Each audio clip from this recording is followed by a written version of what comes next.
We want to control leaf blight in paddy, damping of it in chili, Panama wilt in banana, fusarium wilt in tomato and chickpea, seedling and dry rot in blackgram, root rot in sesamum, leaf spot in groundnut and red rot in sugarcane, bacterial fungal disease and scabies in potato. Sorry. Then use Sudoz P or Sudoz-L, which is a biofungicide, cum biobacteriacide, and can control many types of seed and soil-borne pathogens. Sudoz can be given by seed treatment in soil or by spraying.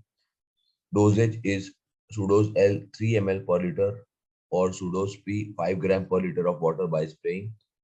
For soil application, dosage is Sudoz-L 1 to 2 liters per acre, Sudoz P 1 to 3 kg per acre, which can be given by mixing with 25 kg of organic fertilizer or by drenching or by drip system.